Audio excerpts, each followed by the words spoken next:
ஆசிரியர் வந்து வீரமணி ஐயா வந்து தினமும் ஒரு பாக்ஸ் போடுவார், கலைஞரை பற்றி எழுதி ஏதாவது பேசிகிட்டே இருப்பார். நாங்கள் என்ன பண்ணோம், புத்தகம் எழுதியிருக்கேன். ஒரு தடவை என்ன பண்ணோம், நான் வந்து அமைச்சரப்ப நானும் சண்முகனானு ஒரு நாள் இருக்கும்போது கடுமையாக விமர்சித்திருந்தார் ஆசிரியர். விடுதலை மறைச்சி வச்சிட்டோம். விடுதலை என்ன சாயங்காலம் 5 மணிக்கெலாம் வந்துடும், அடுத்த நாள் பேப்பர். தலைவர் மாலை முரசு பார்க்குறவர் இல்லையே, விடுதலை பார்த்துருவார். அவர் திட்டிருந்தாலும் பார்த்துருவார், நாளையும் பார்த்துருவார். விடுதலை எங்கன்னு கேட்டார், இன்றைக்கி வரலைங்கன்னோம். முரசொலி லேட்டாக இருந்தாலும் விடுதலை தவிர அதை எடுத்துகிட்டு வாங்கினார். போய் எடுத்து கொடுத்தோம். கடுமையாக எழுதியிருக்கார் ஆசிரியர். எழுதின உடனே இப்படி பார்த்தாரு, உன் குருநாதரை காண்டி கொடுக்கூடாதுன்னு அங்கே மறைச்சி வச்சு என்னார். ஏன்னா தீக்காவது வந்ததில்ல. நான் வந்து இல்லைங்க அது லேட்டாக வந்து பாட்டுருக்கேன் சொல்லிட்டு சொன்னேன், ராஜா இப்படி எழுதினால்தான் அவர் வீரமணி, இல்லை என்றால் அவர் ஈரமணினார்.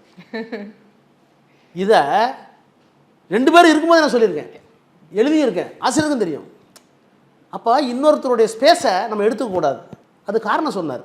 நம்ம அரசியல் ரீதியாக எப்படி அண்ணா ராஜாஜியோட உறவுக்கு நிர்பந்தம் வந்துச்சு, அது மாதிரி நம்ம ஒரு நிர்பந்தத்துக்காக வச்சோம். அது அவருக்கு ஏற்புடையதல்ல, அவர் விமர்சிக்கத்தான் செய்வார். ஆனால் நம்முடைய மூலாதார கொள்கையை இழக்காமல் நாம் பார்த்து கொண்டோம் அல்லவா, இந்த 3ஐயும் கட்டி போட்டு